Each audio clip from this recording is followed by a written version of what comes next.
Wah, lihat nih, astronom baru-baru ini menemukan bintang neutron alias bintang mati yang berputar dengan kecepatan luar biasa, yaitu 716 kali per detik. Ini menjadikannya salah satu bintang berputar tercepat yang pernah ditemukan di alam semesta. Bukan hanya itu, permukaannya terus-menerus meletus dengan ledakan super kuat, nyaris tanpa henti. Tapi sebelum kita menggali lebih dalam misteri bintang neutron ini, yuk kita cari tahu apa sebenarnya bintang ini. Bintang neutron lahir dari sisa-sisa bintang raksasa yang masanya setidaknya 8 kali matahari. Ketika bintang-bintang ini kehabisan bahan bakar nuklir, mereka tidak berdaya melawan gaya gravitasi yang menarik materi mereka ke dalam. Akibatnya inti bintang runtuh dan memicu ledakan supernova yang melontarkan lapisan terluar bintang. Yang tersisa adalah inti yang sangat padat, yaitu bintang neutron. Sisa-sisa bintang ini sangat kecil, biasanya hanya lebar 19 km. Tapi bintang-bintang ini menyimpan massa yang lebih besar dari matahari. Kepadatan bintang neutron juga bikin geleng-geleng kepala. Bayangin, massa 2 matahari dipadatkan menjadi bola seukuran kota. 1 sendok teh materi bintang neutron akan memiliki berat sekitar 10 juta ton. Itu setara dengan gabungan berat 85.000 paus biru. Kepadatan yang luar biasa inilah yang bikin bintang neutron punya medan gravitasi yang super kuat. Ketika materi jatuh ke bintang neutron, materi tersebut berakselerasi hingga kecepatan jutaan mil per jam sebelum membentur permukaan. Energi yang dilepaskan dari benturan tersebut benar-benar spektakuler.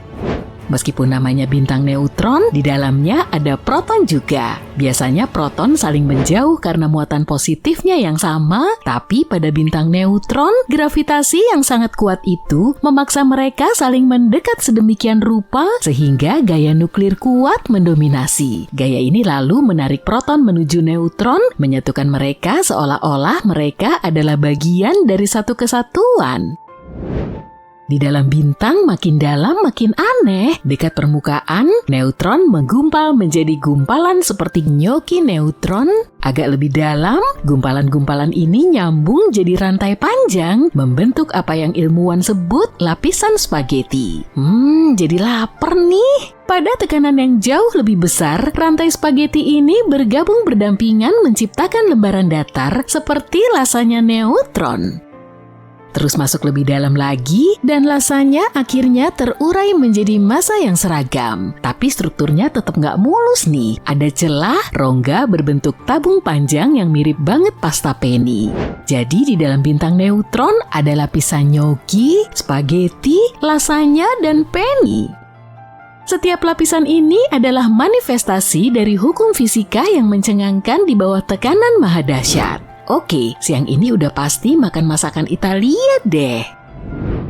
Nah, bintang neutron yang baru ditemukan ini adalah bagian dari sistem biner yang ada di gugus bintang padat. Gugus ini terletak di dekat pusat galaksi Bima Sakti, sekitar 26.000 tahun cahaya dari bumi, tepatnya di arah rasi bintang Sagittarius. Putaran bintang ini gila banget. Kalau kita ambil periode bukan 1 detik, tapi 1 menit, ini bakal lebih dari 42.000 rotasi per menit. Bintang baru ini bersaing ketat dengan bintang neutron lain yang berputar dengan kecepatan yang sama persis. Tingkat rotasi ekstrem seperti ini jarang banget dan bikin bintang-bintang ini jadi penyimpangan kosmik dalam hal perilaku dan sifat. Bentar, kita wajib menyebutkan pasangan biner bintang neutron ini, yaitu Katai Putih, sisa bintang yang ukurannya mirip matahari. Katai Putih ini juga cepat mengorbit bintang neutron hanya dalam waktu 11 menit. Artinya pasangan ini adalah sistem biner dengan periode orbit terpendek yang pernah tercatat. Bayangkan, bintang melesat mengelilingi pasangannya lebih cepat dari waktu untuk membuat secangkir kopi. Iya, kecepatan kayak gitu yang sedang kita bahas. Orbit yang sangat rapat dan cepat ini menunjukkan betapa kuatnya gaya gravitasi di dalam sistem ini. Kalian mungkin penasaran, apa sih yang bikin bintang neutron muter secepat itu? Itu namanya konservasi momentum sudut. Ketika bintang raksasa runtuh menjadi bintang neutron, ia menyusut secara drastis. Penyusutan yang sangat cepat ini memberikan dorongan instan pada putarannya. Seperti pemain seluncur es yang berputar semakin cepat ketika ia menarik lengannya ke dalam. Semakin kecil bintang neutronnya, semakin cepat pula putarannya yang menghasilkan laju rotasi yang ekstrem. Di sistem biner kayak gini, bintang neutron bisa mencapai laju rotasi yang lebih cepat lagi. Triknya adalah dengan mencuri materi dari bintang pasangannya. Proses ini disebut pencurian, bukan akresi. Materi yang dicuri membawa momentum sudut tersebut yang menambah kecepatan rotasi bintang neutron. Materi yang terakresi juga dapat menumpuk di permukaan bintang neutron yang pada akhirnya memicu ledakan termonuklir yang dahsyat. Ledakan ini melepaskan energi yang luar biasa besar, membuat bintang neutron bersinar sampai 100.000 kali lebih terang dari matahari untuk sementara waktu. Ini bikin astronom bisa mempelajari detail rumit dari lingkungan ekstrem ini. Instrumen sinar X NASA yang berada di Stasiun Luar Angkasa Internasional yang dikenal dengan nama Neutron Star Interior Composition Explorer atau yang lebih akrab dipanggil NICER mengamati 15 ledakan termonuklir di permukaan bintang neutron yang dimaksud antara tahun 2017 dan 2021. Salah satu ledakan itu nunjukin pola unik yang disebut osilasi ledakan termonuklir, yaitu tambalan kecerahan yang asimetris banget di lapisan permukaan pembakaran bintang neutron yang terakresi. Pola ini cocok dengan tingkat putaran bintang neutron dan mengonfirmasi kecepatan rotasi ekstremnya. Tunggu dulu, bagian paling kerennya baru mau mulai. Bintang neutron udah ekstrem, tapi ada yang lebih gila. Magnetar. Magnetar adalah bintang neutron dengan medan magnet yang kuat banget, sampai 1000 triliun kali lebih kuat dari medan magnet bumi. Medan ini membedakannya dari bintang neutron lain. Mereka mampu mendistorsi atom-atom di objek-objek terdekat, sehingga membuat kehidupan mustahil untuk ada di sekitarnya. Kerapatan energi medan magnet magnetar sangat tinggi, bahkan 10.000 kali lebih besar daripada kerapatan massa timbal. Magnetar juga menghasilkan ledakan sinar X dan sinar gamma yang kuat banget sampai bisa sementara ngalahin kecerahan seluruh galaksi. Ledakan ini sering dipicu oleh gempa bintang, pergeseran keras di kerak magnetar yang disebabkan oleh medan magnetnya sendiri. Contohnya ledakan sinar gamma dari magnetar tahun 2004 saking kuatnya sampai mengganggu ionosfer bumi.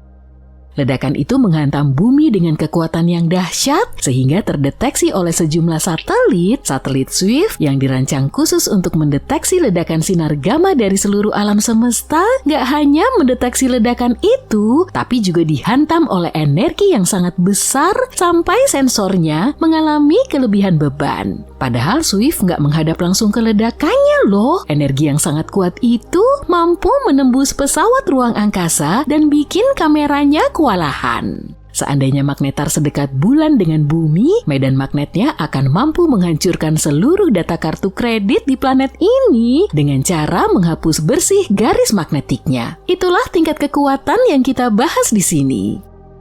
Magnetar aktif banget, tapi relatif cuma sebentar. Medan magnet mereka yang kuat bakal melemah setelah sekitar 10.000 tahun. Setelah itu mereka berhenti memancarkan sinar X dan sinar gamma yang kuat. Para astronom memperkirakan ada setidaknya 30 juta magnetar yang gak aktif di galaksi Bima Sakti saja. Relik kosmik yang sunyi ini tersebar di seluruh galaksi.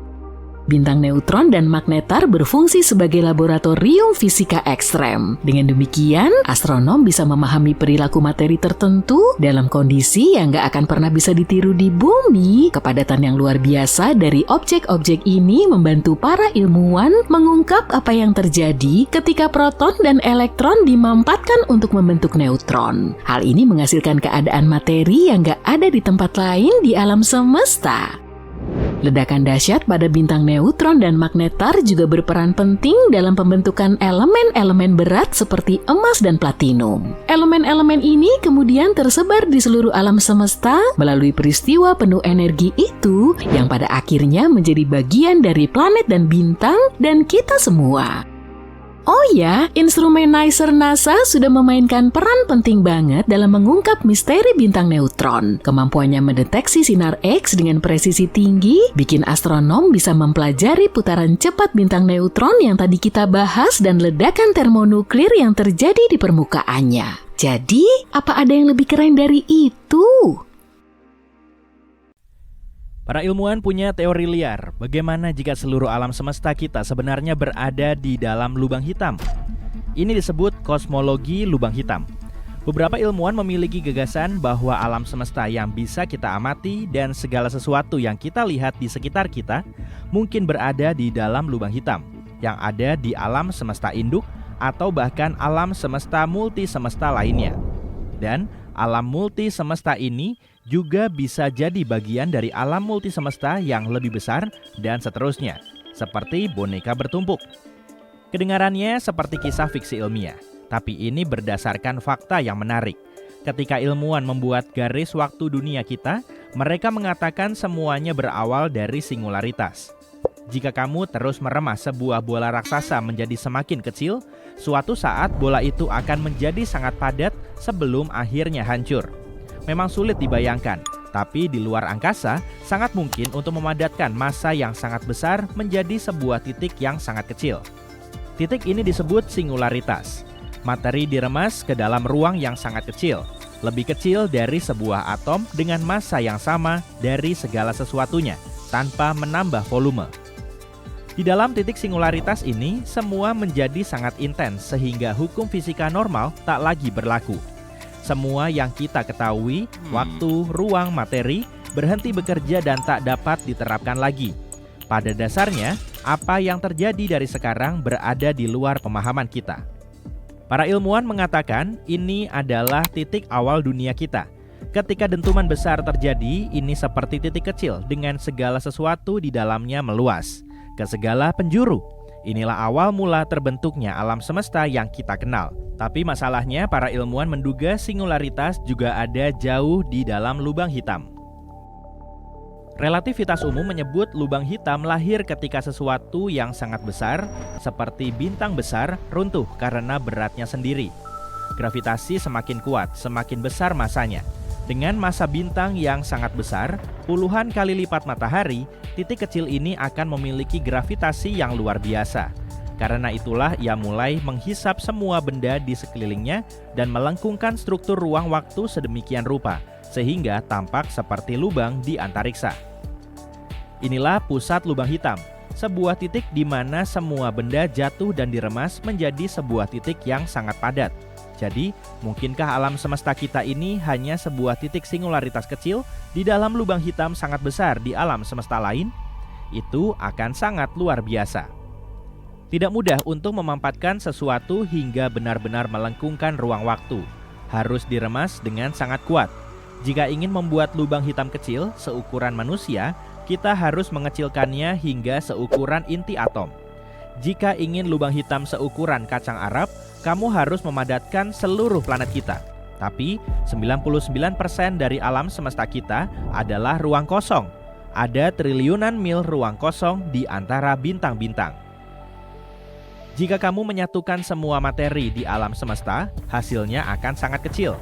Segala sesuatu di sekeliling kita, termasuk galaksi, bintang, planet, dan debu, hanya akan mengisi sekitar 1 miliar tahun cahaya kubik. Bentuknya kubus berukuran 1000 tahun cahaya di setiap sisinya. Sebagai perbandingan, Bima Sakti sendiri berukuran 100.000 tahun cahaya. Begitulah kecilnya alam semesta. Namun pada kerapatan seperti ini ukurannya akan amat sangat masif. Massa yang dihasilkan kemungkinan besar akan runtuh menjadi lubang hitam. Dan inilah bagian menariknya. Lubang hitam yang terbentuk akan berukuran sama dengan alam semesta itu sendiri. Massa dan energinya juga akan sama. Kerapatan rata-ratanya pun sama. Ukuran atau jari-jari lubang hitam bertambah seiring dengan massanya. Semakin banyak materi yang dimakannya, semakin besar lubang hitam itu. Tapi kerapatannya justru sebaliknya. Kepadatan lubang hitam semakin berkurang seiring ia membesar. Untuk lubang hitam seukuran dunia kita, itu juga akan cukup kecil, dan ini bukan kebetulan. Kita memiliki yang disebut radius Hubble. yang juga dikenal sebagai horizon peristiwa kosmologis. Jika membayangkan alam semesta yang bisa kita amati sebagai gelembung raksasa, bayangkan ujungnya sebagai bagian terjauh dari alam semesta yang bisa kita lihat. Ketika berdiri di sebuah lapangan dan melihat ke sekeliling, mencoba melihat sejauh yang kamu bisa, mata akan membentuk sebuah lingkaran. Seperti itulah gambarannya. Mungkin masih ada yang lebih jauh dari titik itu, tapi kita tidak akan pernah tahu. Di luar horizon ini, cahaya dari bagian yang jauh di alam semesta tidak akan pernah meraih kita.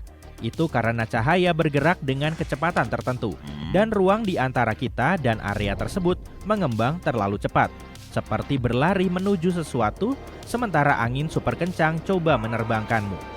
Selama masih berada di bumi, kita akan terputus dari area yang jauh itu selamanya. Lubang hitam memiliki sesuatu yang mirip, bernama horizon peristiwa atau radius Schwarzschild. Ini adalah titik tak bisa kembali. Garis imajiner inilah yang sering digambarkan sebagai kontur cahaya di sekeliling lubang hitam. Apapun yang melintasi horizon peristiwa, jatuh ke dalam akan hilang selamanya. Tidak ada cahaya, materi, maupun informasi yang bisa lolos dari sana. Gravitasi lubang hitam terlalu kuat, jadi ini adalah penyedot debu antariksa yang sempurna. Seperti yang telah disebutkan sebelumnya, jika kita menciptakan lubang hitam seukuran alam semesta, maka masa radius horizon peristiwanya pun sama. Sebagian ilmuwan menganggap hal ini hanya kebetulan, tapi sebagian lainnya percaya ini adalah petunjuk bahwa alam semesta kita sebenarnya berada di dalam lubang hitam. Teori ini juga menunjukkan bahwa alam semesta kita mungkin bukan satu-satunya. Alam semesta kita mungkin berada di salah satu dari sekian banyak lubang hitam di alam multisemesta yang lebih besar. Dalam model ini, masing-masing lubang hitam, baik di dunia kita dan dunia induk kita, dapat mengarah ke alam semesta sendiri dengan seperangkat hukum dan struktur fisiknya sendiri. Itu akan menjadi rantai yang aneh. Ada teori yang mengatakan bahwa alam semesta bisa saja lahir di dalam lubang hitam. Teori ini disebut teori Einstein-Cartan. Gagasan ini juga membahas tentang singularitas, tapi dengan cara yang berbeda. Dikatakan bahwa alih-alih runtuh menjadi titik yang sangat padat, materi mungkin menciptakan lubang cacing. Ini seperti terowongan yang menembus ruang dan waktu. Lubang cacing ini, yang juga dikenal sebagai jembatan Einstein-Rosen, bisa menghubungkan dua tempat berbeda di alam semesta kita. Dalam hal ini, satu sisi terowongan adalah lubang hitam, dan di sisi lain mungkin ada alam semesta baru yang terbentuk. Jadi, ia bisa bekerja seperti teleportasi. Segera setelah melewati horizon peristiwa, kita berpindah ke dunia baru. Namun dalam hal ini seharusnya ada pintu keluar. Beberapa ilmuwan mengarangnya dan menyebutnya lubang putih. Lubang itu tidak benar-benar ada, sejauh yang kita tahu, tapi kemungkinannya ada di suatu tempat di sisi lainnya. Ini berfungsi sebagai pintu keluar lubang cacing, area di mana materi selalu dikeluarkan, bukannya ditarik masuk. Jadi, kamu tidak bisa melempar apapun ke sana, karena akan langsung dikeluarkan. Tentu saja, itu semua hanya hipotesis. Semua hal ini sangat cocok dengan konsep Big Bounce. Gagasan ini mengatakan bahwa alam semesta kita tidak berawal dari satu dentuman besar, melainkan memantul dari kondisi keruntuhan sebelumnya. Ingat analogi bola yang dipadatkan? Nah, mungkin dulu ada bola alam semesta lain yang dimampatkan hingga ukurannya menjadi sangat kecil sebelum memantul dan mengembang lagi. Jadi, alih-alih alam semesta yang lahir dari ketiadaan, kita mungkin hidup di alam semesta yang merupakan daur ulang kosmik dari alam semesta lainnya. Ada juga versi lain dari teori ini yang terkadang disebut kosmologi gelombang kejut. Teori ini mengatakan bahwa dentuman besar bisa jadi disebabkan oleh ledakan di dalam lubang hitam. Dan ini bisa menciptakan alam semesta yang mengembang seperti yang kita lihat saat ini. Ketika alam semesta mengembang dan kerapatan materi berkurang, lubang hitam pada akhirnya akan berubah menjadi lubang putih. Kebalikan dari lubang hitam di mana materi dilontarkan alih-alih ditarik ke dalam. Namun meskipun ada banyak keterkaitan, semua itu bukanlah bukti. Tidak ada eksperimen atau observasi yang bisa membuktikan atau menyangkal teori-teori liar ini. Jadi, saat ini semuanya masih berupa spekulasi. Tapi setidaknya berspekulasi itu menyenangkan. Nah, mari kita berpikir, bagaimana jika alih-alih membangun pesawat ruang angkasa untuk melintasi bintang, sebuah peradaban canggih mengubah seluruh sistem bintang mereka menjadi pesawat ruang angkasa. Itu berarti seluruh matahari, planet, dan asteroid melintasi galaksi bersama. Itulah yang disarankan oleh filsuf Clement Vidal di teori ruang angkasa yang baru dikemukakannya. Ada banyak alasan makhluk luar angkasa ini menjelajahi ruang angkasa. Mungkin bintang di dekatnya mengalami supernova, meledak dan menghancurkan semua yang ada di dekatnya, termasuk sistem keplanetannya. Atau mungkin mereka mencari sumber daya baru di suatu tempat di luar angkasa atau menyebarkan kehidupan. Tapi galaksi kita punya masalah. Galaksi kita sangat besar. Meskipun mereka bergerak dengan kecepatan cahaya, perjalanan dari satu bintang ke bintang lainnya memakan waktu miliaran tahun. Akan tetapi, jika kita bisa memindahkan seluruh tata surya kita, itu akan lebih mudah. Kita tidak perlu mengubah apapun atau mencari sistem bintang dan planet lain. Caranya, mereka menggunakan bintang sendiri sebagai mesinnya. Mesin bintang secara harfiah. Mereka hanya mendorong bintangnya dan semua yang mengorbitnya ke arah tertentu. Bintang harus memuntahkan materi secara tidak merata, sehingga menciptakan daya dorong. Ini seperti dorongan roket, tapi diterapkan pada seluruh bintang. Ketika lebih banyak materi dimuntahkan di satu sisi bintang dibanding sisi lainnya, jadi akan seperti roket. Secara perlahan akan mendorong seluruh sistem. Lama-kelamaan mereka mengarahkannya ke tempat yang diinginkan. Ini bukan hanya sekadar ide konyol, ya mungkin saja, tapi banyak ilmuwan mengusulkan berbagai model tentang bagaimana mesin bintang bisa bekerja dan bagaimana manusia bisa menggunakannya. Yang paling terkenal disebut pendorong Shkadov. Idenya adalah menggunakan cermin reflektif raksasa untuk mendorong ke satu arah dengan memantulkan cahaya mataharinya. Rancangan lain mengeluarkan massa bintang itu sendiri. Ini akan sangat sulit dilakukan manusia. Tapi peradaban canggih mungkin bisa melakukannya. Dan mungkin tidak sesulit kedengarannya. Sudah ada bintang di galaksi yang bergerak dengan kecepatan luar biasa, yang disebut bintang berkecepatan tinggi. Bintang-bintang ini sangat cepat sehingga mereka bisa melarikan diri dari galaksi. Kisah mereka dimulai di pusat Bima Sakti. Di pusat galaksi kita terdapat monster lubang hitam supermasif dengan gravitasi yang sangat kuat, tidak ada yang bisa kembali darinya. Kita bahkan pernah memotretnya dulu. Ingat yang ini? Namanya bintang Sagittarius A. Kita mulai dengan sepasang bintang ganda.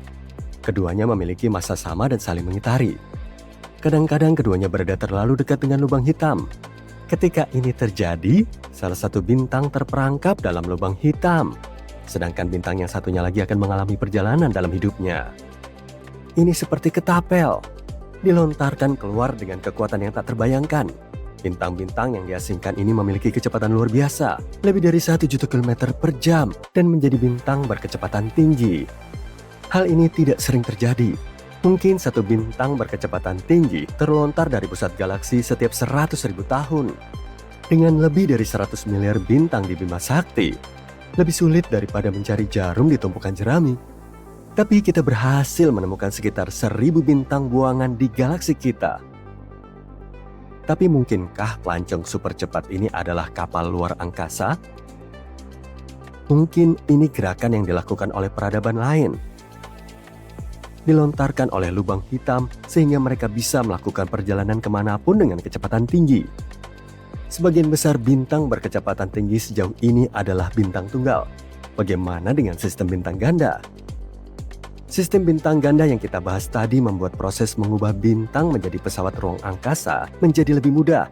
Peradaban lain bisa memusatkan perhatian pada salah satu bintang dalam pasangan tersebut. Interaksi kedua bintang bisa digunakan untuk mengatur arah dan putarannya. Seperti setir mobil, ini juga membantu penggunaan energi lebih efisien. Mari kita coba menerapkannya. Ambil bintang neutron. Inilah yang tertinggal setelah bintang besar mencapai akhir hidupnya. Versi kecilnya sangat padat. Bintang neutron kecil ini sering dipasangkan dengan bintang kecil dan normal. Bintang neutron punya gravitasi luar biasa. Hal ini membantu mereka menyediakan energi yang dibutuhkan untuk mendorong sistem. Jadi jika ada peradaban di luar bumi yang membuat mesin seperti ini, mereka mungkin akan melakukannya di dekat sistem bintang ganda seperti ini. Apakah makhluk luar angkasa kita akan puas dengan sistem biner dasar?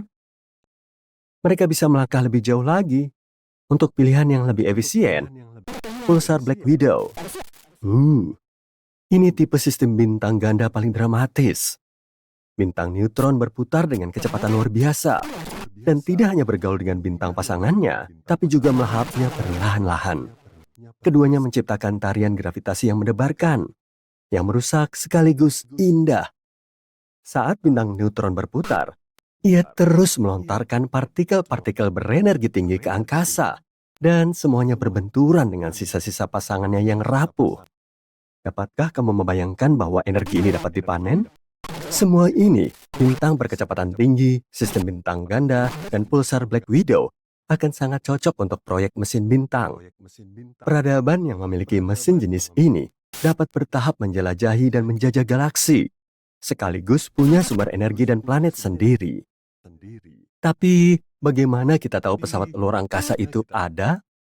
Para astronom mencari sesuatu yang disebut techno-signatures.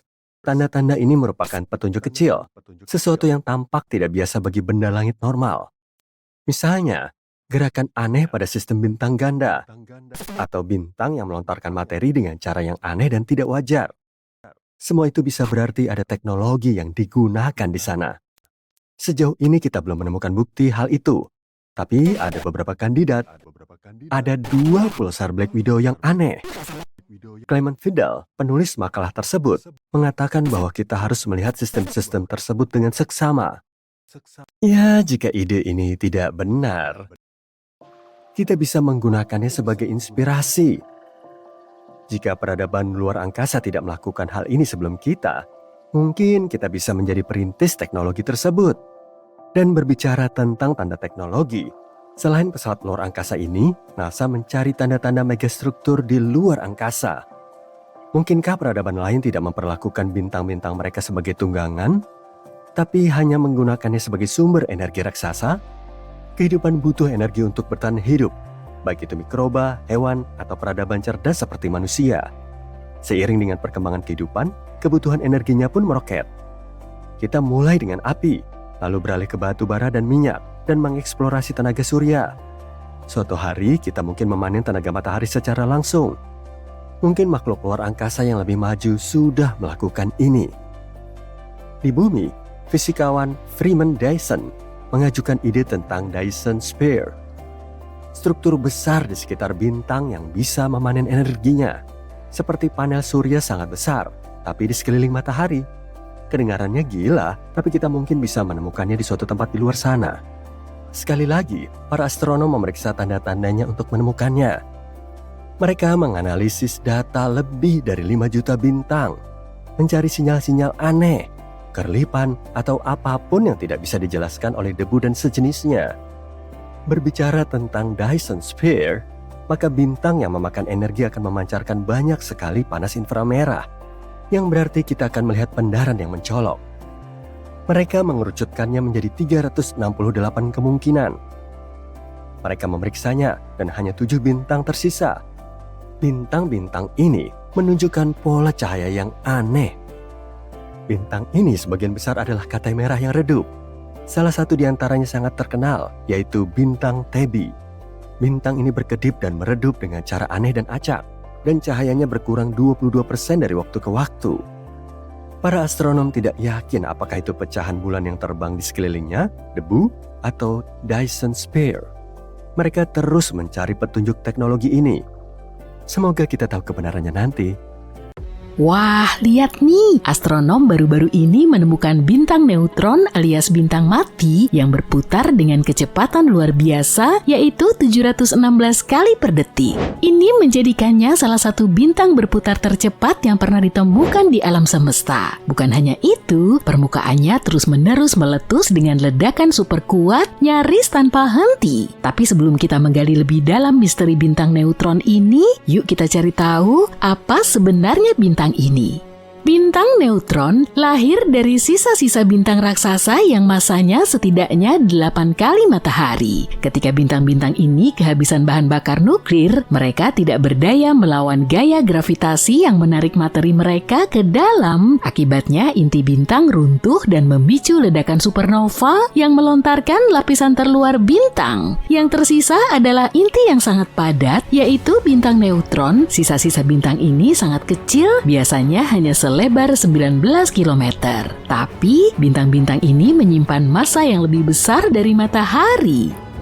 Kepadatan bintang neutron juga bikin geleng-geleng kepala. Bayangin massa 2 matahari dipadatkan menjadi bola seukuran kota. 1 sendok teh materi bintang neutron akan memiliki berat sekitar 10 juta ton. Itu setara dengan gabungan berat 85.000 paus biru. Kepadatan yang luar biasa inilah yang bikin bintang neutron punya medan gravitasi yang super kuat. Ketika materi jatuh ke bintang neutron, materi tersebut berakselerasi hingga kecepatan jutaan mil per jam sebelum membentur permukaan. Energi yang dilepaskan dari benturan tersebut benar-benar spektakuler. Meskipun namanya bintang neutron, di dalamnya ada proton juga. Biasanya proton saling menjauh karena muatan positifnya yang sama, tapi pada bintang neutron, gravitasi yang sangat kuat itu memaksa mereka saling mendekat sedemikian rupa sehingga gaya nuklir kuat mendominasi. Gaya ini lalu menarik proton menuju neutron, menyatukan mereka seolah-olah mereka adalah bagian dari satu kesatuan. Di dalam bintang makin dalam makin aneh. Dekat permukaan, neutron menggumpal menjadi gumpalan seperti nyoki neutron. Agak lebih dalam, gumpalan-gumpalan ini nyambung jadi rantai panjang, membentuk apa yang ilmuwan sebut lapisan spaghetti. Jadi lapar nih. Pada tekanan yang jauh lebih besar, rantai spaghetti ini bergabung berdampingan menciptakan lembaran datar seperti lasanya neutron. Terus masuk lebih dalam lagi, dan lasanya akhirnya terurai menjadi massa yang seragam. Tapi strukturnya tetap nggak mulus nih. Ada celah, rongga berbentuk tabung panjang yang mirip banget pasta penny. Jadi di dalam bintang neutron ada lapisan gnocchi, spaghetti, lasanya, dan penny. Setiap lapisan ini adalah manifestasi dari hukum fisika yang mencengangkan di bawah tekanan maha dahsyat. Oke, siang ini udah pasti makan masakan Italia deh. Nah, bintang neutron yang baru ditemukan ini adalah bagian dari sistem biner yang ada di gugus bintang padat. Gugus ini terletak di dekat pusat galaksi Bima Sakti, sekitar 26.000 tahun cahaya dari bumi, tepatnya di arah rasi bintang Sagittarius. Putaran bintang ini gila banget. Kalau kita ambil periode bukan 1 detik, tapi 1 menit, ini bakal lebih dari 42.000 rotasi per menit. Bintang baru ini bersaing ketat dengan bintang neutron lain yang berputar dengan kecepatan yang sama persis. Tingkat rotasi ekstrem seperti ini jarang banget dan bikin bintang-bintang ini jadi penyimpangan kosmik dalam hal perilaku dan sifat. Bentar, kita wajib menyebutkan pasangan biner bintang neutron ini, yaitu Katai Putih, sisa bintang yang ukurannya mirip matahari. Katai Putih ini juga cepat mengorbit bintang neutron hanya dalam waktu 11 menit. Artinya pasangan ini adalah sistem biner dengan periode orbit terpendek yang pernah tercatat. Bayangkan, bintang melesat mengelilingi pasangannya lebih cepat dari waktu untuk membuat secangkir kopi. Iya, kecepatan kayak gitu yang sedang kita bahas. Orbit yang sangat rapat dan cepat ini menunjukkan betapa kuatnya gaya gravitasi di dalam sistem ini. Kalian mungkin penasaran, apa sih yang bikin bintang neutron muter secepat itu? Itu namanya konservasi momentum sudut. Ketika bintang raksasa runtuh menjadi bintang neutron, ia menyusut secara drastis. Penyusutan yang sangat cepat ini memberikan dorongan instan pada putarannya. Seperti pemain seluncur es yang berputar semakin cepat ketika ia menarik lengannya ke dalam. Semakin kecil bintang neutronnya, semakin cepat pula putarannya yang menghasilkan laju rotasi yang ekstrem. Di sistem biner kayak gini, bintang neutron bisa mencapai laju rotasi yang lebih cepat lagi. Triknya adalah dengan mencuri materi dari bintang pasangannya. Proses ini disebut pencurian, bukan akresi. Materi yang dicuri membawa momentum sudut tersebut yang menambah kecepatan rotasi bintang neutron. Materi yang terakresi juga dapat menumpuk di permukaan bintang neutron yang pada akhirnya memicu ledakan termonuklir yang dahsyat. Ledakan ini melepaskan energi yang luar biasa besar, membuat bintang neutron bersinar sampai 100.000 kali lebih terang dari matahari untuk sementara waktu. Ini bikin astronom bisa mempelajari detail rumit dari lingkungan ekstrem ini. Instrumen sinar X NASA yang berada di Stasiun Luar Angkasa Internasional yang dikenal dengan nama Neutron Star Interior Composition Explorer atau yang lebih akrab dipanggil NICER mengamati 15 ledakan termonuklir di permukaan bintang neutron yang dimaksud antara tahun 2017 dan 2021. Salah satu ledakan itu nunjukin pola unik yang disebut osilasi ledakan termonuklir, yaitu tambalan kecerahan yang asimetris banget di lapisan permukaan pembakaran bintang neutron yang terakresi. Pola ini cocok dengan tingkat putaran bintang neutron dan mengonfirmasi kecepatan rotasi ekstremnya. Tunggu dulu, bagian paling kerennya baru mau mulai. Bintang neutron udah ekstrem, tapi ada yang lebih gila. Magnetar. Magnetar adalah bintang neutron dengan medan magnet yang kuat banget, sampai 1000 triliun kali lebih kuat dari medan magnet bumi. Medan ini membedakannya dari bintang neutron lain. Mereka mampu mendistorsi atom-atom di objek-objek terdekat sehingga membuat kehidupan mustahil untuk ada di sekitarnya. Kerapatan energi medan magnet magnetar sangat tinggi, bahkan 10.000 kali lebih besar daripada kerapatan massa timbal. Magnetar juga menghasilkan ledakan sinar X dan sinar gamma yang kuat banget sampai bisa sementara ngalahin kecerahan seluruh galaksi. Ledakan ini sering dipicu oleh gempa bintang, pergeseran keras di kerak magnetar yang disebabkan oleh medan magnetnya sendiri. Contohnya ledakan sinar gamma dari magnetar tahun 2004 saking kuatnya sampai mengganggu ionosfer bumi. Ledakan itu menghantam bumi dengan kekuatan yang dahsyat sehingga terdeteksi oleh sejumlah satelit Swift yang dirancang khusus untuk mendeteksi ledakan sinar gamma dari seluruh alam semesta. Gak hanya mendeteksi ledakan itu, tapi juga dihantam oleh energi yang sangat besar sampai sensornya mengalami kelebihan beban. Padahal Swift gak menghadap langsung ke ledakannya loh. Energi yang sangat kuat itu mampu menembus pesawat ruang angkasa dan bikin kameranya kewalahan. Seandainya magnetar sedekat bulan dengan bumi, medan magnetnya akan mampu menghancurkan seluruh data kartu kredit di planet ini dengan cara menghapus bersih garis magnetiknya. Itulah tingkat kekuatan yang kita bahas di sini. Magnetar aktif banget, tapi relatif cuma sebentar. Medan magnet mereka yang kuat bakal melemah setelah sekitar 10.000 tahun. Setelah itu mereka berhenti memancarkan sinar X dan sinar gamma yang kuat. Para astronom memperkirakan ada setidaknya 30 juta magnetar yang gak aktif di galaksi Bima Sakti saja. Relik kosmik yang sunyi ini tersebar di seluruh galaksi. Bintang neutron dan magnetar berfungsi sebagai laboratorium fisika ekstrem. Dengan demikian, astronom bisa memahami perilaku materi tertentu dalam kondisi yang gak akan pernah bisa ditiru di bumi. Kepadatan yang luar biasa dari objek-objek ini membantu para ilmuwan mengungkap apa yang terjadi ketika proton dan elektron dimampatkan untuk membentuk neutron. Hal ini menghasilkan keadaan materi yang gak ada di tempat lain di alam semesta. Ledakan dahsyat pada bintang neutron dan magnetar juga berperan penting dalam pembentukan elemen-elemen berat seperti emas dan platinum. Elemen-elemen ini kemudian tersebar di seluruh alam semesta melalui peristiwa penuh energi itu yang pada akhirnya menjadi bagian dari planet dan bintang dan kita semua. Oh ya, instrumen NICER NASA sudah memainkan peran penting banget dalam mengungkap misteri bintang neutron. Kemampuannya mendeteksi sinar X dengan presisi tinggi bikin astronom bisa mempelajari putaran cepat bintang neutron yang tadi kita bahas dan ledakan termonuklir yang terjadi di permukaannya. Jadi, apa ada yang lebih keren dari itu? Menemukan bintang utara itu cukup mudah pada malam yang cerah. Satu-satunya hal yang perlu kamu lakukan adalah menemukan biduk besar. Dua bintang di ujung ciduk biduk besar ini menunjuk ke arah bintang utara. Lihat kan? Bintang di ujung gagang biduk kecil atau ekor beruang kecil. Bintang ini berada di rasi bintang Ursa Minor di sana itu. Orang-orang telah mengamati bintang utara selama berabad-abad. Bintang terang ini juga dikenal sebagai Polaris. Bintang ini terletak hampir tepat di atas kutub utara planet kita yang membuatnya menjadi tengara yang bagus untuk pelancong yang tidak memiliki kompas atau GPS pada ponsel cerdas mereka. Ia juga merupakan sipit terdekat bumi, yakni bintang yang berdetak secara teratur dalam hal kecerlangan dan diameter. Polaris juga merupakan bagian dari sistem bintang ganda yang terdiri dari 2 bintang. Ia memiliki saudara yang lebih redup.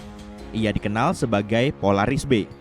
Kalian bisa melihatnya mengitari bintang utara dari bumi. Tapi semakin banyak astronom mengamati Polaris, semakin sedikit yang mereka pahami. Masalahnya, tidak ada yang bisa memastikan seberapa besar atau jauhnya bintang itu. Para ilmuwan memiliki beberapa cara untuk memperkirakan massa, usia, dan jarak bintang seperti Polaris. Salah satu metode yang digunakan adalah metode evolusi bintang. Setelah mempelajari kecerlangan, warna, dan laju denyut sebuah bintang, para ahli menggunakan data ini untuk mengetahui seberapa terang atau besar bintang tersebut, serta pada tahap kehidupan apa bintang tersebut. Setelah semua rincian ini jelas, tidak sulit untuk mengetahui seberapa jauh jarak sebuah bintang. Ini adalah matematika sederhana setelah kalian mengetahui luminositas sebuah bintang dalam kehidupan nyata dan seberapa redup bintang tersebut dari planet kita. Model seperti ini sangat tepat untuk bintang-bintang seperti Polaris, karena laju denyutnya secara langsung berhubungan dengan kecerahannya. Hal ini memudahkan kita untuk mengetahui jarak ke bintang-bintang tersebut. Para astronom sangat mempercayai metode ini, sehingga Cepheid menjadi alat yang penting untuk mengukur jarak di seluruh alam semesta. Pada saat yang sama, ada cara lain untuk mempelajari bintang utara, dan mereka tidak setuju dengan model evolusi bintang. Polaris adalah apa yang disebut biner astrometrik. Artinya, kalian bisa melihat pasangannya mengitari bintang yang lebih besar, seolah-olah ada lingkaran yang ditarik di sekeliling bintang yang lebih besar. Untuk menyelesaikan satu kali orbit, bintang yang lebih kecil membutuhkan waktu 26 tahun. Meskipun para astronom belum melakukan pengamatan detail terhadap rangkaian lengkap Polaris B, mereka telah melihat cukup banyak hal untuk mengetahui seperti apa orbitnya. Dengan menggunakan informasi ini, kita bisa menerapkan hukum gravitasi Newton untuk menghitung massa kedua bintang. Dikombinasikan dengan pengukuran baru teleskop Hubble, perhitungan ini menghasilkan angka yang sangat tepat. Massa Polaris seharusnya sekitar 3,45 massa matahari. Tapi, angka itu jauh lebih kecil daripada massa yang diperoleh dari model evolusi bintang. Model-model tersebut menunjukkan nilai hampir 7 kali massa matahari. Tapi, ada alasan lain kenapa sistem bintang ini aneh. Setelah menghitung usia bintang-bintang, para peneliti menyimpulkan kalau Polaris B jauh lebih tua daripada saudaranya yang lebih besar. Tapi, hal ini sangat tidak biasa untuk sebuah sistem bintang ganda. Biasanya, kedua bintang memiliki usia yang sama. Salah satu penjelasannya adalah setidaknya ada salah satu pengukuran yang salah. Bagaimanapun juga, Polaris adalah bintang yang sulit untuk dipelajari. Karena posisinya di atas kutub utara planet kita, bintang ini berada di luar medan pandang sebagian besar teleskop. Teleskop-teleskop yang memiliki peralatan yang dibutuhkan untuk mengukur sifat-sifat bintang secara tepat biasanya digunakan untuk mempelajari bintang-bintang yang lebih jauh dan lebih redup. Polaris terlalu terang untuk instrumen-instrumen semacam itu. Polaris membutakan instrumen-instrumen tersebut. Ada teori yang mengatakan kalau bintang utama di sistem Polaris dulunya adalah 2 bintang, tapi keduanya bertabrakan beberapa juta tahun lalu. Tabrakan bintang ganda seperti itu bisa meremajakan bintang dengan menarik materi tambahan yang membuat bintang-bintang itu tampak seperti bintang-bintang yang baru saja melewati air mancur awet muda. Hal ini juga bisa menjelaskan keanehan lain, karena bintang-bintang yang terbentuk dari tabrakan bintang ganda tidak sesuai dengan model evolusi bintang. Sayangnya, sejauh ini belum ada satupun teori yang bisa dikonfirmasi. Bintang utara sebenarnya penting. Bumi berputar tanpa henti, yang menyebabkan matahari terbit dan terbenam dan bintang-bintang bergerak melintasi langit. Planet kita juga miring, itulah sebabnya kita memiliki musim. Jika kita menarik garis melalui sumbu bumi berputar dan memperpanjangnya lebih dari 300 tahun cahaya melewati kutub utara, Di ujung garis imajiner tersebut akan ada bintang utara. Bintang ini tetap berada di titik yang sama di langit setiap saat dan selalu menunjukkan arah ke utara. Hal ini sangat penting untuk navigasi. Orang-orang sangat mengandalkannya pada masa sebelum adanya GPS. Jika kamu berdiri di Khatulistiwa, Polaris akan berada tepat di Cakrawala. Di kutub utara, Polaris akan tampak tepat di atas kepala. Dengan kata lain, dengan menggunakan ketinggian bintang di langit, kamu tidak hanya dapat mengetahui arah yang dibutuhkan, tapi juga memahami di mana lokasimu di bumi. Anehnya, tidak ada bintang selatan. Tidak ada bintang yang cukup terang tepat di atas kutub selatan. Tapi suatu hari nanti, kita mungkin akan menemukan bintang seperti itu. Ketika kamu memutar gasing di atas meja, ujungnya akan bergerak membentuk lingkaran. Kita mengenal fenomena ini sebagai precesi. Bumi juga berperilaku sama, dan kutub utara dan kutub selatan tidak selalu mengarah ke titik yang sama di langit. Dalam 26.000 tahun ke depan, bisa jadi bintang utara akan berubah dari Polaris ke beberapa bintang lain dan kembali lagi. Suatu hari nanti, gelar bintang utara akan jatuh ke tangan Vega. Bintang ini merupakan bintang paling terang kelima di langit malam dan paling terang kedua di belahan langit utara. Vega memiliki nama lain Alpha Lyrae. Itu karena ia adalah bintang utama rasi Lyra. Vega merupakan salah satu bintang yang paling penting bagi manusia sejak zaman kuno. Bintang ini sangat terang dan berwarna biru sehingga sangat mudah dikenali. Vega adalah bintang utara beberapa ribu tahun yang lalu, dan ia akan kembali menjadi bintang utara dalam waktu 12.000 tahun lagi. Bintang ini terletak 25 tahun cahaya dari bumi. Usianya hanya 450 juta tahun, jauh lebih muda daripada tata surya yang berusia 4,6 miliar tahun. Para astronom mempelajari Vega untuk mengetahui lebih banyak tentang sistem bintang pada tahap awal pembentukannya. Vega hampir tepat berada di atas kepala pada pertengahan lintang utara pada malam musim panas. Ia bersembunyi di balik Cakrawala hanya selama 7 jam sehari. Kamu dapat melihatnya pada malam apapun sepanjang tahun. Jika kamu bepergian lebih jauh ke selatan, kamu akan menemukan bahwa Vega berada di bawah Cakrawala untuk waktu yang lebih lama. Namun di Alaska, Kanada bagian utara, dan beberapa bagian Eropa, Vega tidak pernah terbenam. Cahaya biru putih Vega cukup terang sehingga banyak ditampilkan dalam budaya kuno, mulai dari budaya Cina, Polinesia, hingga Hindu. Nama Vega juga bisa diterjemahkan sebagai jatuh atau menukik. Ini merujuk pada masa ketika orang menganggap rasi bintang ini sebagai burung nasar yang menukik, bukan kecapi. Vega juga merupakan bintang pertama yang dipotret, selain matahari tentu saja. Untuk melakukannya, para astronom di Harvard College Observatory menggunakan refraktor 38 cm, dan itu terjadi pada tahun 1850.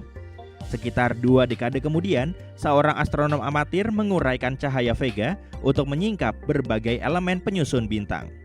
Pada tahun 2006, berkat pengamatan teleskopik, para ilmuwan menemukan bahwa Vega berputar dengan sangat cepat, sehingga kutub-kutubnya beberapa ribu derajat lebih hangat daripada ekuatornya. Bintang ini berotasi setiap 12,5 jam dan berada pada kecepatan rotasi kritisnya, yaitu kecepatan di mana sebuah objek bisa menghancurkan dirinya sendiri. Pada tahun 2013, para peneliti mengumumkan bahwa mereka telah menemukan sabuk asteroid di sekeliling Vega. Artinya, mungkin ada planet di suatu tempat di luar sana di antara bebatuan angkasa. Ada 2 area luar yang berisi asteroid-asteroid dingin dan area dalam yang berisi batuan angkasa yang lebih hangat. Para ilmuwan bisa meneliti bintang terang seperti Vega dengan menggunakan misi NASA yang disebut TESS, singkatan dari Transiting Exoplanet Survey Satellite. Satelit ini diluncurkan pada tahun 2018 untuk melakukan survei langit menyeluruh. Tujuan utama dari misi ini adalah untuk mencari eksoplanet. Tapi, satelit ini juga bisa mencari variabilitas bintang. Dengan mengamati bintang-bintang seperti Vega, TESS bisa membantu para ilmuwan untuk mengetahui lebih banyak tentang tahap awal evolusi bintang.